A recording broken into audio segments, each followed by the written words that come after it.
All right. Hi, everyone, and welcome. Paul and I are thrilled to be spotlighting two of our talented creative writing faculty tonight. We're especially excited to be featuring these two poets in the first Word for Word event dedicated to poetry. When we host fiction writers, we usually introduce them one at a time and ask them to read from their work in turn, then open the floor for questions. But tonight we're going to try something a little bit differently because of the genre. So tonight, after introducing our poets, we're going to ask them both be on camera at the same time, and they're going to read poems and answer questions from Paul and me as we go along, and from you as well, the audience, as the evening goes on. So first, let me introduce Carla Sameth. Carla Sameth is a 2022-2024 co-poet laureate for Altadena, California, and was selected as a 2023 Poet Laureate Fellow with the Academy of American Poets. Her award-winning memoir, One Day on the Gold Line, was initially published in July 2019 and is a 2021 Independent Press Award Distinguished Favorite in the category of memoir. The book was reissued in December 2022 by Golden Foothills Press. Her essay, If This Is So, Why Am I?, which is included in her memoir, was selected for a notable in Best American Essays 2019. Mother's Day Triptych and This Is What I Want You to Know were selected in Best American Essays 2020 and 2021, respectively. And her chapbook, What Is Left, was published in December 2021 by Dancing Girl Press. Her debut full-length collection, Secondary Inspections, appeared from Nymeria Publishing on January 23rd, 2024. So very recently, of course, almost a 1-month anniversary here. As a writer, Carla hopes to help readers feel less alone and more resilient. As a teacher, she strives to help others tell their stories and hone their craft while experimenting with new forms. The journey of motherhood informs much of her writing. So welcome, Carla. It's great to have you here. Good to be here. So you have, when I was reading your bio real quickly, I just wanted to touch on a couple of things because I see that, you are a poet, of course. You just had a collection come out a little over a month, a little less than a month ago. But I'm also seeing Best American Essays notables here and stuff as well. Where did you first start with your writing career? So I started primarily in nonfiction, in memoir, and I wrote pretty extensively. I wrote long essays and often alternative form essays, what we call hermit crab essays. So it could be in the form of an instructions manual or a recipe or operating instructions. And I started writing fiction at some point. Because I kind of, after I published my memoir, I was ready to get out of my own story. And it was really great to be able to write in the voice of someone other than the mother, because I wrote a lot about my journey as a mother. And then I always wrote some poetry here and there, but at some point I was recruited by a poet to be part of a group of poets that read poetry around Pasadena. And I kept insisting I'm not really a poet. And she kept insisting I was. And it was as if there was a spell cast upon me. And I started writing more and more poetry around, I'd say 2016, 2017. And then something about the pandemic, I don't know if this affected anyone else this way, but I started writing shorter form, either flash nonfiction, flash fiction, or poetry. And I pretty much after that, I sort of fought it for a while, and said, but no, I'm more of an essayist. And then after a while, I just gave myself over. I guess I'm more of a poet right now, and became the poet laureate here in Altadena. That's a little bit of Awesome. my journey. And then from that, of course, your debut volume of poetry, which I had said just came out a little less than a month ago, Secondary Inspections. Was that born out of the pandemic, or was it something? The book that was actually born out of the pandemic was one called What Is Left. And they were basically all poems that were written between March and August of 19, of what year was that? 2020. Sorry. And so the pandemic, George Floyd and the other murders, all of that that we were experiencing during that time. And but the collection is really a collection of work that I've been writing for a number of years prior to the pandemic, up through the present. Yeah. Okay, awesome. Well, congratulations on the publication. It's wonderful. And we're looking really forward to hearing some of the poetry tonight. But before we do that, I'm just going to hand it over to Paul so that he can introduce Stephanie. Thanks, Jacob. Stephanie Wytovich is an American poet, novelist, and essayist. Her work has been showcased in numerous magazines and anthologies such as Weird Tales, Nightmare Magazine, Southwest Review, Year's Best Hardcore Horror, Volume 2, The Best Horror of the Year, Volumes 8 and 15, as well as many others. She is the poetry editor for Raw Dog Screaming Press and an adjunct at Western Connecticut State University, Southern New Hampshire University, and Point Park University. She is a recipient of the Elizabeth Matchett Stover Memorial Award, the 2021 Ladies of Horror Fiction Writers Grant, and has received the Rocky Wood Memorial Scholarship for Nonfiction Writing. Wytovich's poetry collection, Brothel, won the Stoker Award for Best Collection in 2016, and her nonfiction craft book for speculative poetry, Writing Poetry in the Dark, was a Stoker finalist for Best Nonfiction in 2022. Her 2023 poetry collection on the subject of blackberries is, just today was announced as being a finalist for the 2023 Stoker Award. So congratulations on that, Stephanie, and welcome. Thank you so much. I'm so excited to be here. So I know in another venue we've talked a little about your poetry volume that has been nominated for this award, but I'm sure there are some people here that we're not privy to those conversations. So can you tell us a little bit about this? Tell us, I'm especially interested in the connection to one of my favorite writers, Shirley Jackson. Yes. So we have my copy of We Have Always Lived in the Castle right next to me. So this book specifically, We Have Always Lived in the Castle, is my favorite book. I read it probably once a year. I teach it usually once a semester in some of my classes.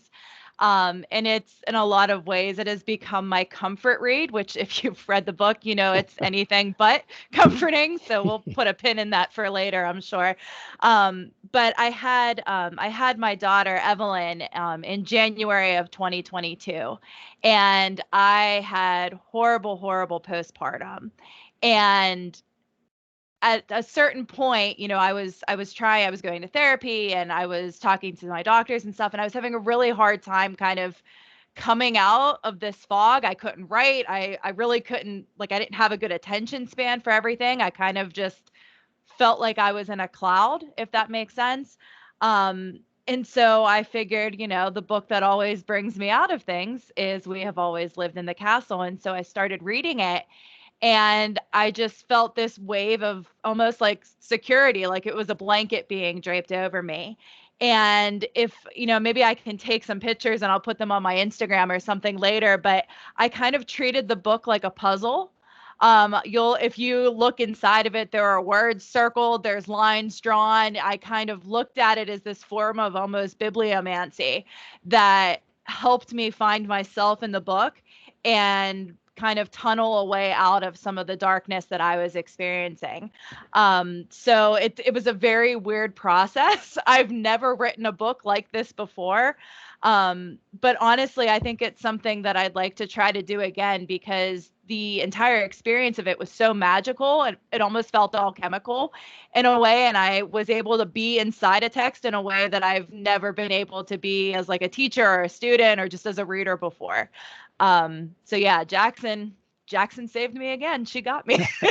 Well, it's interesting that you use the word alchemical, because in listening to you talk about it, it seems like there was a transmutation going on. Very much. I mean, both personal and as well as on a literary level. Mm-hmm. Yeah, it was really it was a transformative experience. And I've studied with Pam Grossman, who wrote the book Waking the Witch. And I've taken some writing workshops with her and her colleague, Janica Stuckey. who himself is just the most magical being I've ever encountered on this planet. And they talked a lot about bibliomancy and kind of tapping into magic and stuff like that with their poetry. So I have to give them a lot of credit because I felt like I started to kind of open up to that after studying with both of them. Very cool. And I know we're going to get back to this whole process thing later, the opening up to the magic inherent in poetry, which I think is important in various ways for both of you. But Jacob, I'm going to turn it back over to you for Carla's reading. Sure, that sounds great. So yeah, Carla, we'd love to hear one or two of your poems from your latest collection or otherwise, whatever you'd like to share tonight. Yeah, I actually do have some poems that were written during that pandemic period that made their way into my collection as well. Okay. And I don't know how many people out there are from Southern California, but I don't know if you remember, there were a few fires going on in 2020. I'm going to start with this. Love Letter to a Burning World, Southern California, 2020. Praise the dark that covers us with ashes. This morning's tears reminding us why we cherish the not burning baby cry of awake, not heartbreak. Mom, I need a hug, please. I just can't seem to do anything right.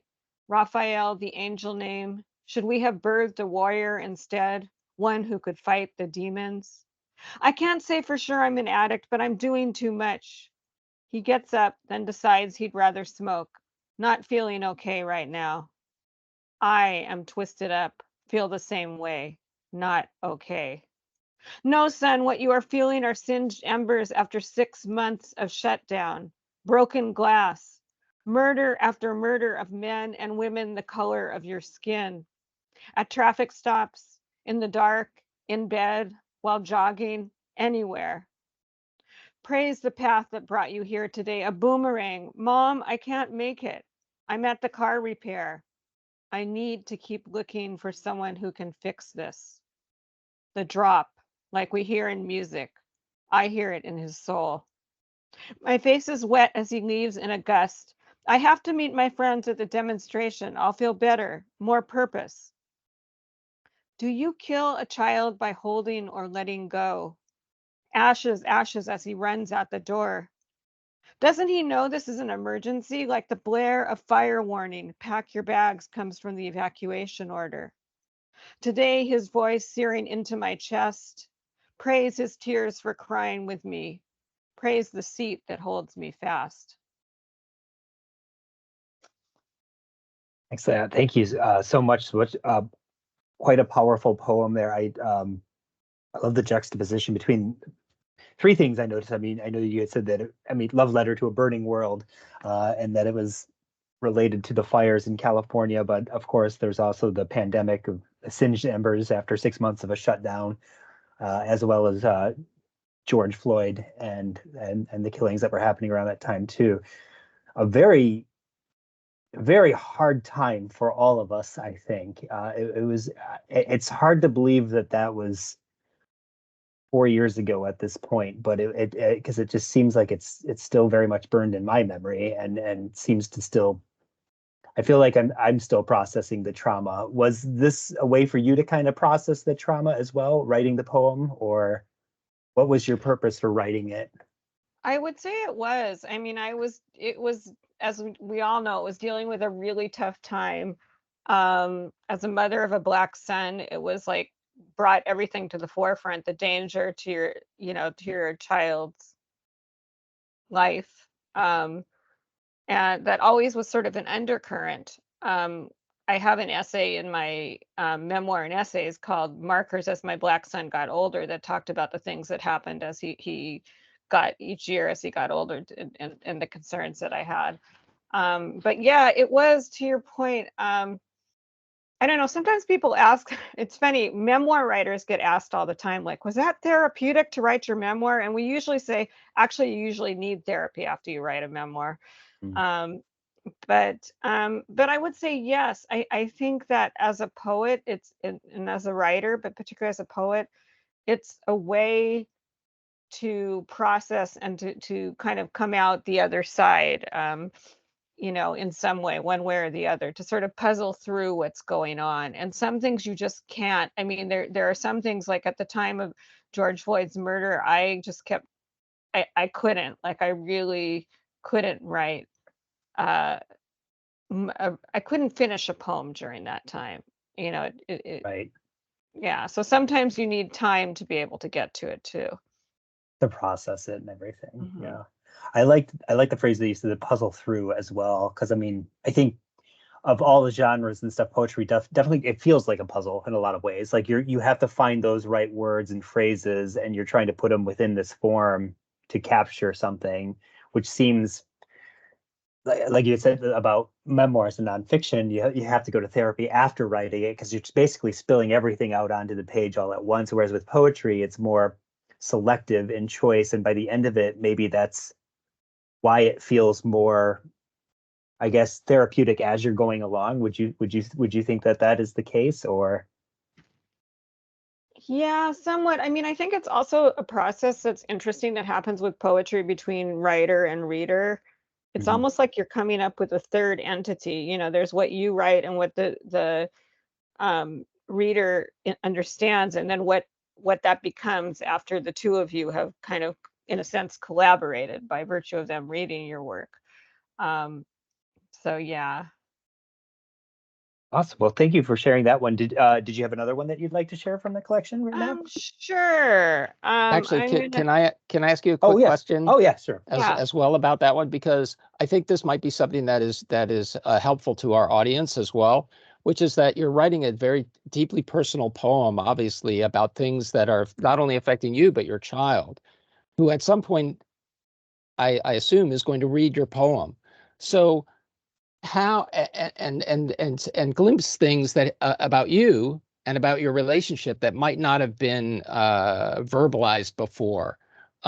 So is that how do you approach that as a writer, writing about a family member, a loved one, in an honest way that is yet respectful of the relationship that you have and wish to maintain? I mean, that's such a great question, and it's one that I grapple with. Um, I did when I was writing my memoir. My son had told me, write the book, um, and he's very present in that memoir because a lot of it is about the struggle to have a child and having many miscarriages, um, and eventually having this son, raising my Black and Jewish son in LA, and as he gets older, eventually him struggling with addiction, with drugs. And so I asked for his buy-off repeatedly, but I will say that I gave him the book. Once my book was accepted by a publisher, I gave him the manuscript and asked him to read it and let me know if there was anything he wanted to talk about. And he never read it completely. He's heard parts of it, but he never did. And then I continued to write about some similar issues as he got older, and I began to ask him again, like, how do you feel about it? I'm still writing poems and you're still in them. No, of course it's my experience as a mother, but he figures in there. And he continued to tell me, write it. And I said, do you like this poem in particular? I wanted to know if he wanted to see it before it got published. Um, and he did not. But he is going to be at my reading this Sunday, so we'll see. He has a copy of it now. I will say that my siblings have always been really supportive of my writing, but one thing that we all know is growing up, we all have different experiences.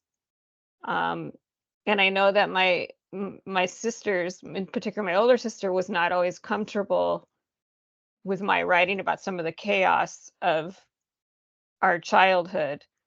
Um, but they unequivocally support my writing and in the end tell me, it's your story, go ahead and tell it, which I really appreciate. So we're able to live with the discomfort.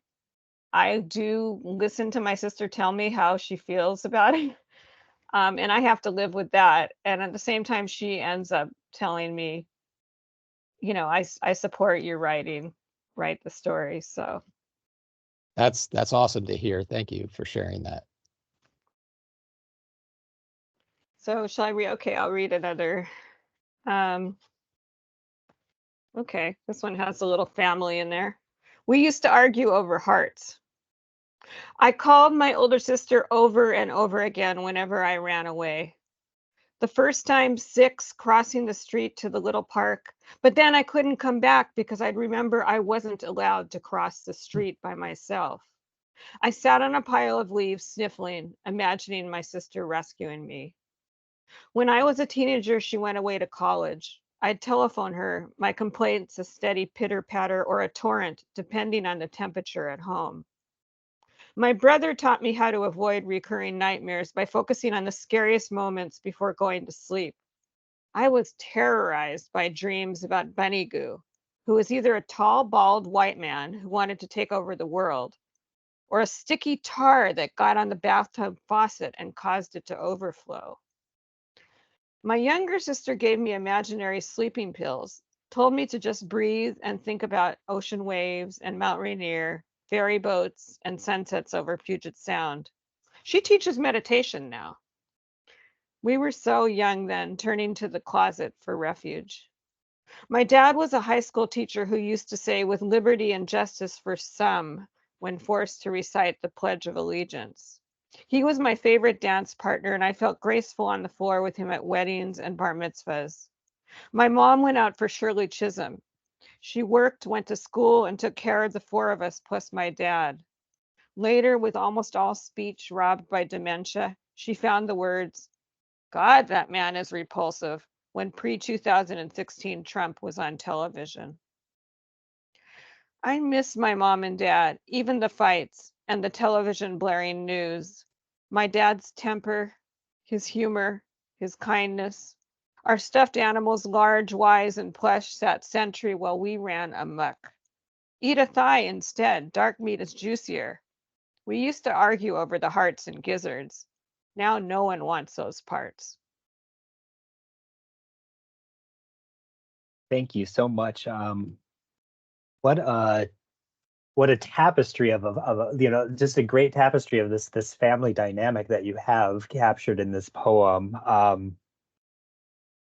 And how you used to call your sister, depending on the pitter patter or torrent of complaints and stuff. At first, I thought, is this something about the family dynamic? But as you went along, it's clear that you had a lot of support. It seems like the family was very supporting of each other and everything.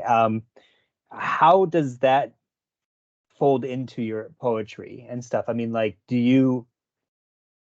I guess that my question is, you had mentioned that you have siblings that you still reach out to and talk to and everything like that. How do they see themselves in your poetry, and do they have similar memories to what you've experienced, or do you think that this is kind of your own contained presence of how your upbringing was and stuff? Well, I have a poem that I could call The Family Stories, that I know that my sisters have feelings about some of the poems that I've written. Sometimes when I've written about my mom's dementia, it's been upsetting. I have one where I write about carrying a diaper bag for my mom. And the one, The Family Stories, which I could read if you want, there is it really brings up that we have different memories about our childhood and different comfort levels about what we're willing to share. My younger sister did a solo show for a while about being stuck in Sri Lanka and the outbreak when the war broke out there. Wow. And the bombs and all the noises and how it reminded her of growing up in our home as a child. And of course, the memories of the younger siblings are different than the 2 older. So I don't know if I'm kind of answering in a roundabout way. I do go there because poetry is not memoir. I feel like I constantly need to remind people it's not memoir. It can be fiction. And I have poems in there that have a lot of made up things, so that you're Okay. not held to the same standard of truth. And also, it's not memoir in that I'm not telling the whole story about my dad. And sometimes I Mm. feel bad because I think in some parts of my current collection, you hear more about his anger than you do about other aspects of him. This is probably the poem that brings out a little bit more well-rounded, but it's not memoir. It's not the story of my dad. It does. I mean, I will admit, when I heard the line "for liberty and justice for some," I thought, well, here's a progressive fellow, right? But Yeah. at the same time, I thought that seems like something an angry person would also say. Like, wait, when you're mad about, the injustices of the world, and how, like, to have to bring that out every time when you're saying it and stuff suggests that maybe there were times where there was that torrent of complaints that would come through and stuff in the household. You do have to tell me, though, bunny goo was real, though, right? Like, that was Oh, you said that was that. I a mean, real night. That was a nightmare that I was just a real. totally hysterical about. I dreaded going to bed at night. It was terrible. That was Which funny. which one haunted you more, the sticky tar or the big? Was it a big bald man? Was that correct? Big bald white man who wanted to Big take bald over man. the world. I Yeah, don't. They both haunted. I don't know which was, because the sticky tar, the water was like overflowing in the whole house. Yeah, yeah. right. That's Dr. pretty Evil. haunting when you're a child. Yeah, even now I'm a little haunted by it. So, and of course, the big bald white man. No one wants that to take over the world. So great. Paul, did you have a question for Carla? Or No, just thank you for that wonderful poem. yes, it was excellent. So let's jump over to Stephanie for now. And Carla, if you do want to save that other family poem to share, or another one, we can come back and Certainly. stuff. But we'll jump over to Stephanie for now. And Paul, if you want to go ahead and take over. Yeah, and I don't really have much to say other than to turn it over to you, Stephanie, and ask you to read a poem or two. Fantastic. I thought I would read. So the way that my poetry collection is organized is by chapters. There are 10 chapters in Jackson's novel, so there are 10 chapters in this poetry collection. None of my poems are titled, so they're this kind of postpartum-y horror haze that kind of turns into like a surreal nightmare in a way. So I thought that I would read chapter 1, which has the thistle plant etched onto it. And the thistle is usually a plant that is used for purification, for protection against negativity, evil. It's used for cleansing, hex breaking, things like that. So you could tell right off the bat that this is a piece that's going to evoke and talk about some evil and need some help. All right. My name is Werewolf, Death Cup, Noise. I say good morning to flowers underneath library books, drink black coffee to the foundation of pictures left on the shelves, a place built up with layers against the world, the sky wishing opposite the village, empty, deserted, their children an invitation to my hate. I have always screamed a long, still minute. A flock of taloned hawks striking, gnashing at the grocery's door. You watch, transfixed, perfectly straight, stiff, a carton of spilled milk, a spoiled rack of lamb. My hands a shopping list for locked doors, rotting hearts, heaps of golden coins, yet through the door there was a little laugh, a minute wrapped, waiting, ready to deliver me home. Their hateful words, a cracked cup, a bloodied yolk, the last bag of sugar. How I wish them all dead. My goal was a deep breath, my thoughts unbearable. So much noise, unending noise.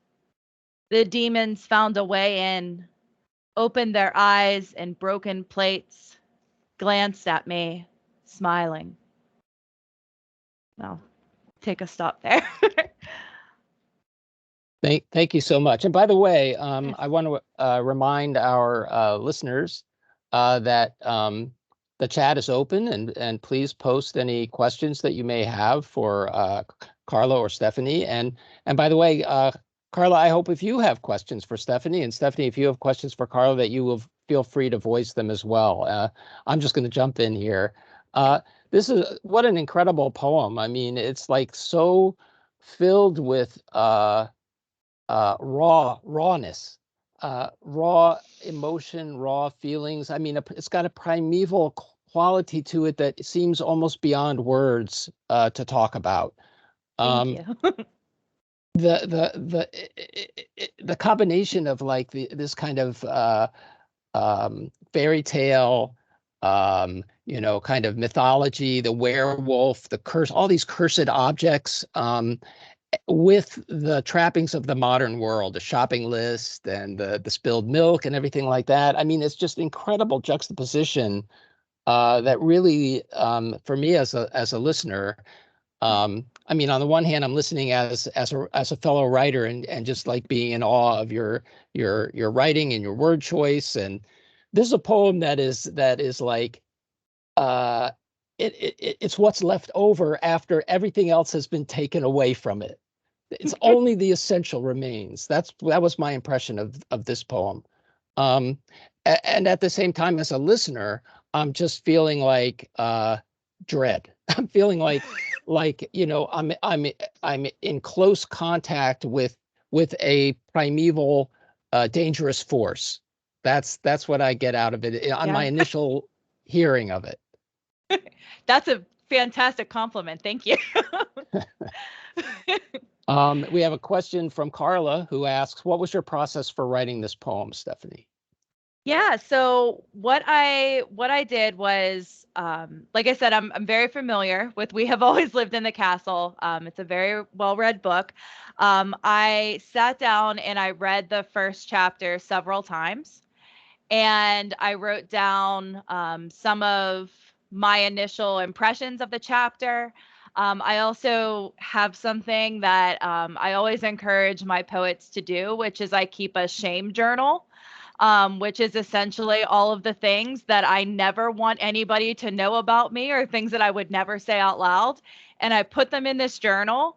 And in a way, it kind of loopholes my brain into being like, oh, well, I've already told somebody about it, so I could put it in a poem now. And then I go through and I try to cherry pick certain things that I could put in the poem. But then I went back into Jackson's piece and I started circling words that jumped out at me.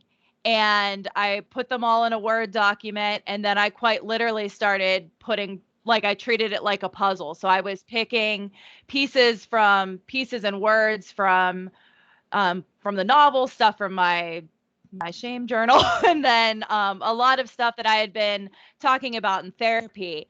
And it was a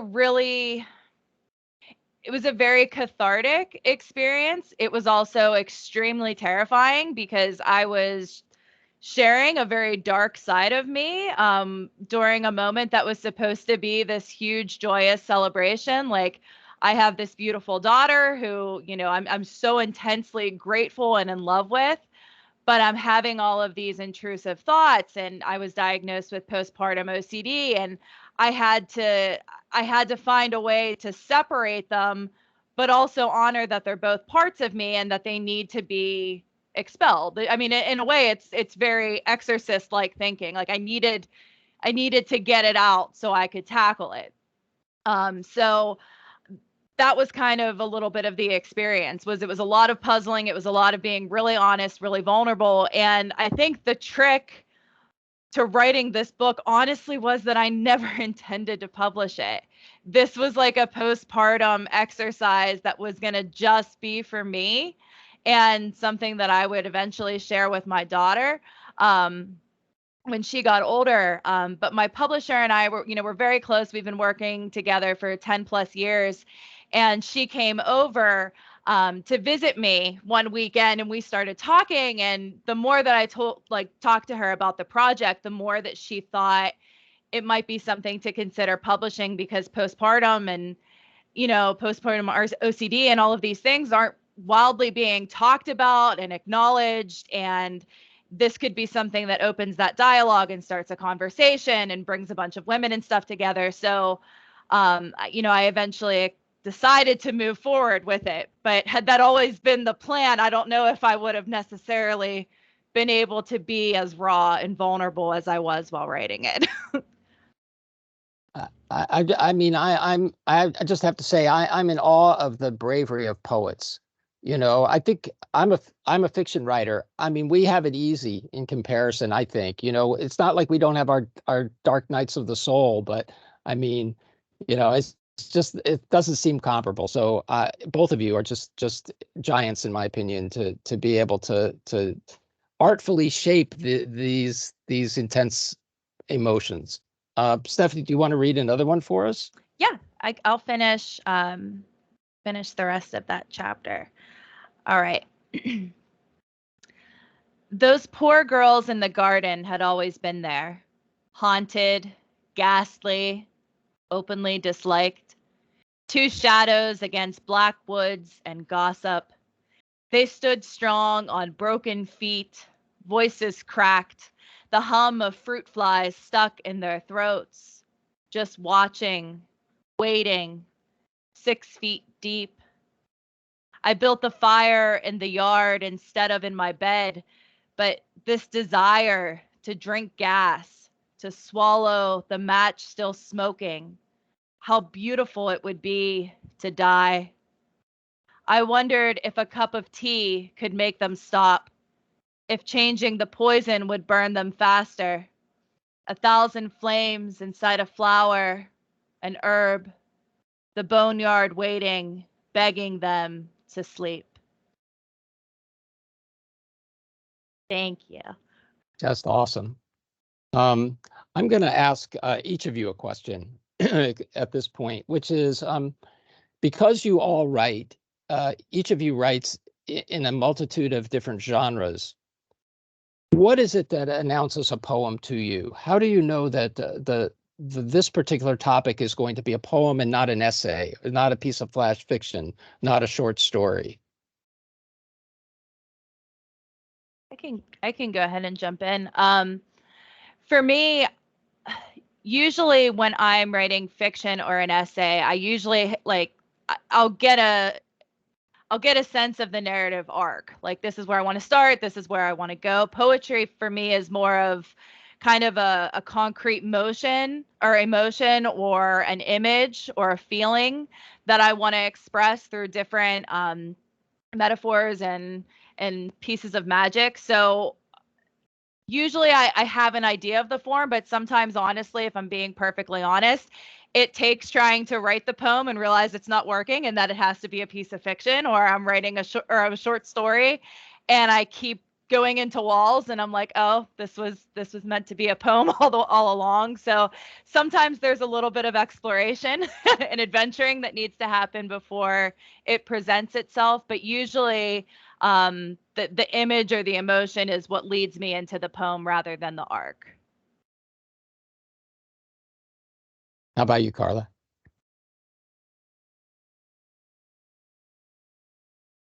I think you're muted, Carla, if you want to unmute real quick. Oh, thank you. That's an interesting question. I actually have a number of times in the last couple of years where I've been writing almost exclusively poetry, thought the old Carla would have made this into an essay, because it used to be that when something troubled me, I would noodle around and I would find a way in. As I mentioned, sometimes in alternative form, to get to what I wanted to write about. So it wouldn't always be a straight narrative, chronological essay. So in the past, that would be kind of the basis for the decision to go essay versus poem. But now I would say that I'm writing much more often in poetry. I've just started to go back to trying to noodle around some topics in multiple forms. So I'm not a screenwriter, but I have a colleague, a good close friend, who wants to write a treatment about a couple where one is transitioning, and one of them is the partner of the person transitioning, and they want to focus on the person who is the partner. This happens to mirror my situation. My wife in 2021 made the decision to transition to male, but the actual show is not going to be us. It's going to mean that's the beauty of fiction. It's going to be fictionalized. But in order to start doing the preliminary work, in order to get in there, she asked me to write about the beats of the day when my partner had surgery. And I actually have a poem about that, but when I started to try to write the beats, I tried it in 3 different ways. I wrote it as a poem. I wrote it more as like, these are the beats, and I wrote it in an alternative form essay. Oh, and I wrote an obit. I don't know if people are familiar with Victoria Chang and her poetry that is often in the style of an obituary. And so I had an obit for the breasts, which were removed during top surgery. And some other ways that I got into the subject matter. So I would say that it's kind of there are kind of moments now where honestly I think some of what I want to say would be better written if I go back to essay. And I'm constantly straddling the line. You'll see that many of my poems are longer form between flash essay, flash nonfiction, and poetry. So that's a really rambly answer to your question. I'm sorry. That's all right. I mean, I noticed in the first poem that you read, there are elements, there are fictional elements in it too, and by which I mean dialogue, you know, action tags, dialogue tags, things like that. So it seems as though you pull a lot from various genres already into your poetry. I do. I mean, that's the great thing about poetry is you have a lot of freedom in that way that you don't in other genres. I think kind of jumping off of what Paul was talking about too, like, you know, deciding genres. The other complicated thing that poets have to do, again, and that I am also, of course, in awe of the craft, and I've taken a couple of classes, but I've never, every time I write a poem, it's like, this isn't a poem. Poets tell me this isn't a poem. I go, oh, okay. But the form, right? So you have to choose, all right, am I writing an essay? Am I writing something fictional? Am I writing a poem? I know that there are different ways to approach fiction, of course, as well, and nonfiction, but like the form of poetry, there just seems to be hundreds and hundreds of forms of poetry. I mean, there's that entire book that's like this thick on the forms of poetry. Who is it? Hirsch? Is that correct? Is that, I'm thinking the name?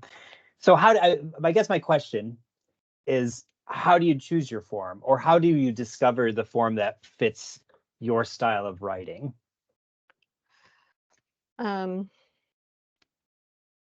Yeah, I mean, that's a really wonderful question. And I actually find alternative form, but form period, like in poetry too, to be kind of freeing. So sometimes the actual structure frees you up, as odd as that sounds. And I see a question, do you write the words first and then find the form, or the other way around? I think that really varies, like similarly to the hermit crab essays that I've referenced, is that sometimes you look for, you pick a form and you think of content that matches that form, but other times you have content and you find the form. I have a poem that's the title poem of my book, Secondary Inspections. And when I wrote it, this wonderful poet I was in a workshop with, Eduardo Corral, said, this poem is begging to be a sestina. And at the time, I don't know how many people know what a sestina is, but it's like repeated word, a series of 6 repeated words that repeat at the end of a sentence and in a different order. And when I first heard about this, I was like, oh no, no, no, no, no, no, no. And then I gave it a whirl, and it ended up being a really nice, a great container for the poem, in my opinion. I think for me, when I started writing poetry, I was very like anarchist about the whole thing. Like I was very experimental. I wouldn't even consider form. It was all free verse. I did a lot of spoken word. And that was where I lived for a long time. But like Carla said, I've taken some workshops, and I've worked with some writers at different residencies that I've lectured at and stuff like that. And they really inspired me to give form a chance. And I wrote a sonnet for an anthology titled Shakespeare Unleashed. And it was like the most horrific experience because the sonnet traumatized me as a high school student. And I told myself, like, this is the time you can do it. You don't have to be afraid anymore. And so I sat down and I wrote the sonnet, and then I started writing some different forms. And I did find it really freeing and exciting. And it was like a whole different playground to be in. But for me, I think how I get to that point is the words always come first. And then I might start playing with form. I might start looking at white space. I really love using white space in my poetry. I'm a really big fan of listening to music while I write. So a lot of times the musicality of what I'm listening to versus the breath work of when I'm reading it out loud influences the shape. So it kind of becomes its own moving, living piece. That is like such a horrifically cliche poet thing to say, but it is really true with how I write.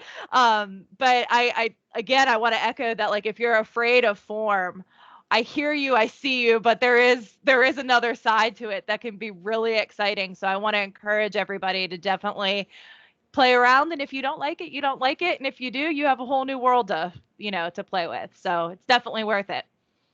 Yeah, I just want to add that the reason why form can also be freeing sometimes is that, especially if you're dealing with difficult material, trauma is often like sort of shreds memory. And so trying to write something chronologically or to get to the gist of it can be difficult. And this may apply more to essays, but writing in different forms can actually get you to that work in a different way, taking a more circuitous route. And so again, it's counterintuitive, but form can actually be freeing. And a lot of people have had traumatic experiences around form, and so you kind of have to be in the ready to experiment or work with someone who really knows. I had someone teach a workshop as part of our laureate program called Learning the Forms So You Can Break Them, because that's the other thing. If you are trying out a form, consider, like, break it. It's okay. Just use it to get you going. Well said. Yes. We're kind of this hour has just like zipped by. We've got 10 minutes left, and I can't believe it. So I want to ask each of you to read another poem for us before we run out of time. Carla, do you want to go first? Sure. Let me see if I can find. I'm going to read the title poem. I mean, so you can hear. This is a sestina, the one that I was talking about.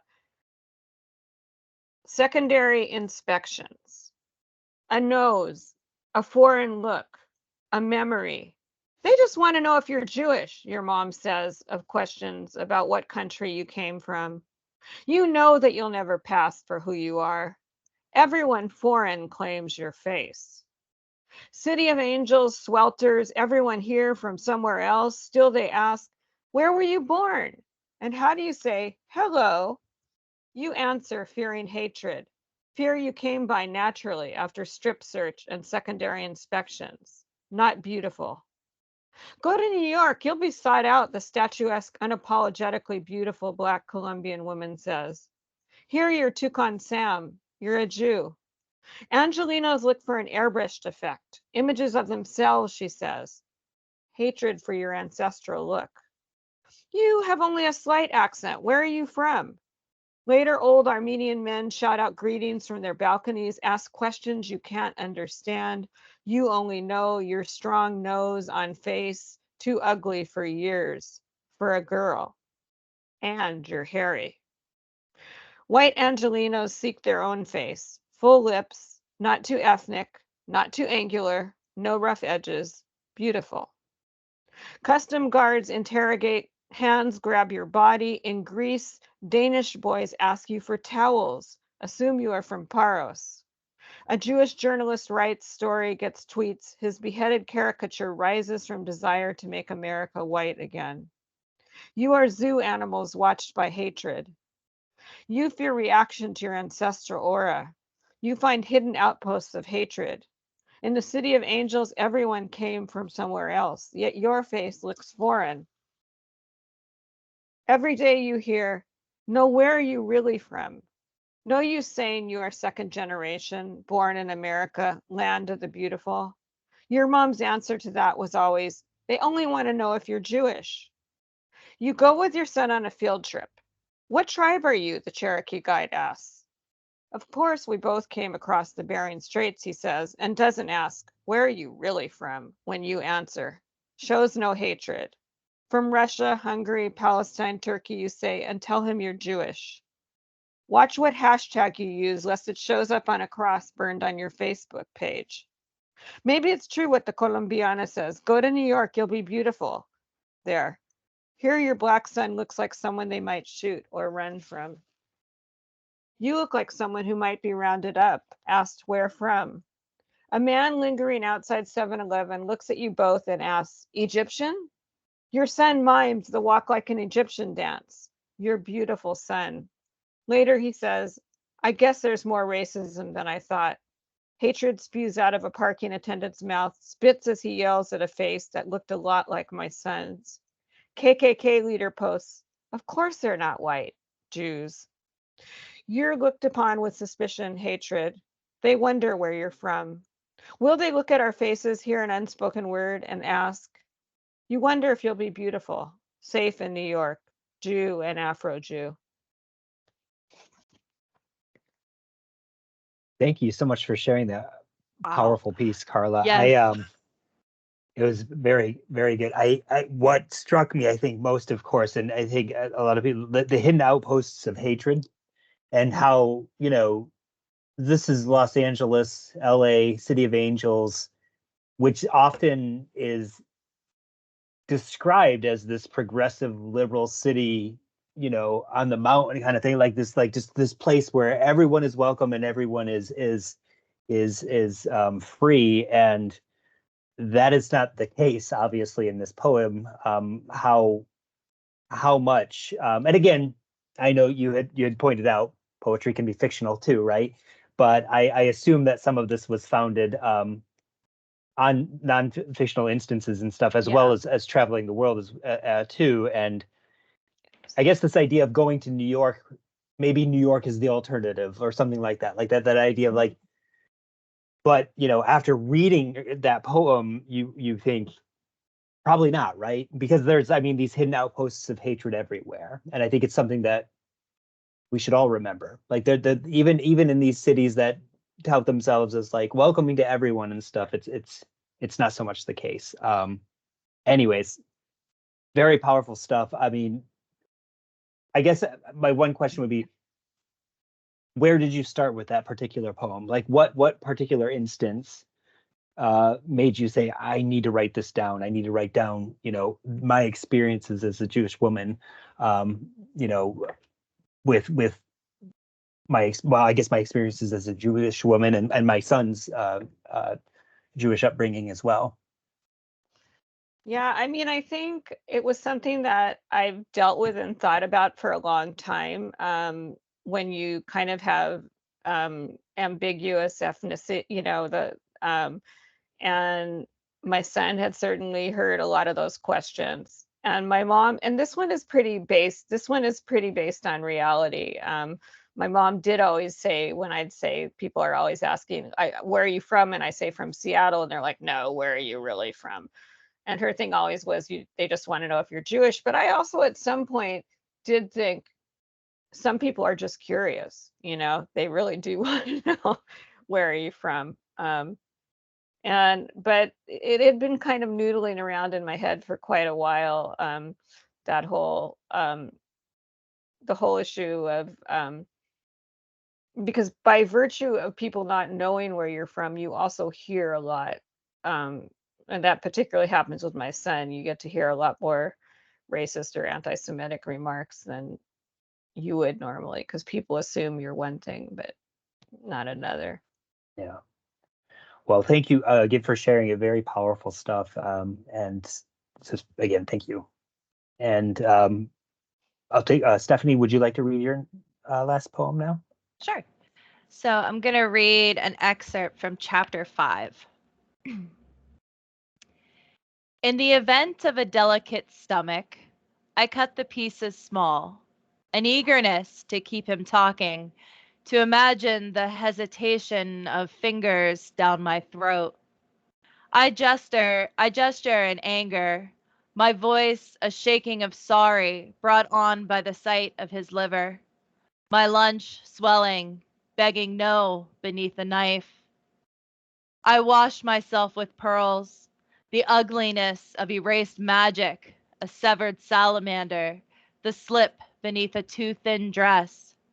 Mother's diamond ring sits on a pair of witches, their brooms a flying harp, a wedding song, the pride of polished teacups hovering over mud.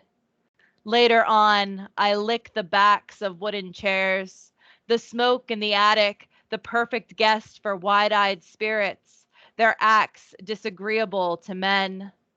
I watch the birds attempt magic, decide to eat them nevertheless. 3 days of biting, of blotting, the faces of soft things. I eat the wet parts inside, recall a time when I disliked people watching. I laugh in red, the first symptom of violence. Oh, I'm quite uncomfortable now. Thank you. Thank you for that. Thank you both for these incredible poems. I mean, I am going to go out and buy these collections. And for those of you in the audience, I'm going to just write them down into the chat so that you can grab them if you are so inclined, which I hope you will be. Thank you, Patricia. Sorry here.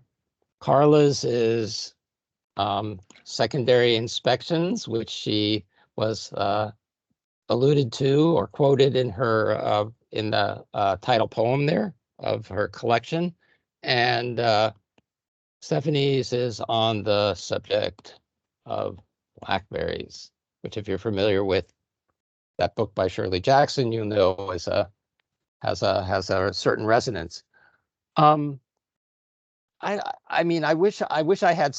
I feel like I need to like immerse myself in your poetry, Stephanie, in order to say anything intelligent about it, or even to ask you an intelligent question about it.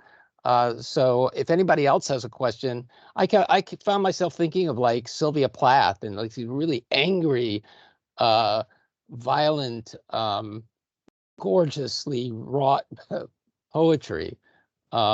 So that's all I got. I'm not incisive. I'm a fan. What can I say? Oh, you're muted, Stephanie. Can you hear me now?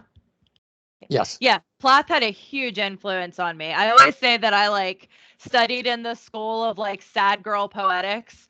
So like Plath, Sexton, Dickinson, Edna St. Vincent Millay, Zelda Fitzgerald, like I wanted all I wanted all of the tortured voices because that was what I was what I needed to hear. I needed to know that I wasn't alone, that other people felt the same way. So again, it's a huge compliment hearing anybody drop Plath's name in relation to my own work. It means a lot. Well, thank you so much for reading it, Stephanie and Carla as well. Both poetry, all the poetry you read tonight is just wonderful, and you really set the bar high for our next poetry event. I'll put it that way. Like this was just delightful and just lovely to have both of you here. Thank you for sharing your work from your most recent collections. Good luck with future writing as well in poetry and all other forms too.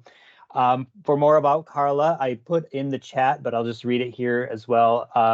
It's CarlaSameth.com, and you can follow her on X, same handle. And about Stephanie, it is Stephanie, and then WYTOVICH.com, and you can follow her on X with @SWytovich. So we're so glad to have you both here, and I'm glad that everyone else was able to join us this evening too. Thank you so much for coming.